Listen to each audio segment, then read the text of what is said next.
This is the MRT station.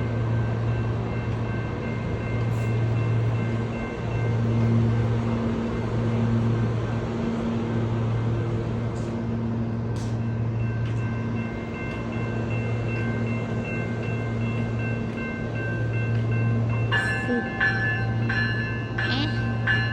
Saan yung seat? Ito. Ito. Dito ako mag-aabang. Pauwi.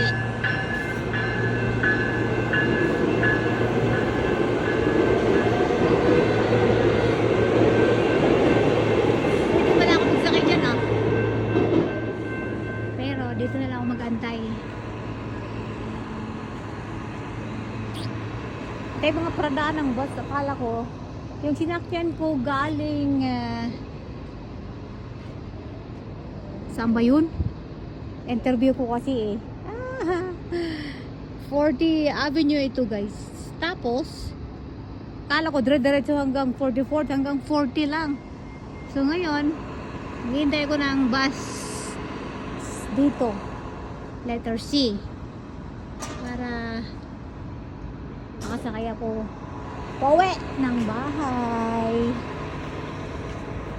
Chris, thank you for dropping me home. I mean, sa interview ko kanina, guys, hinatid niya ako.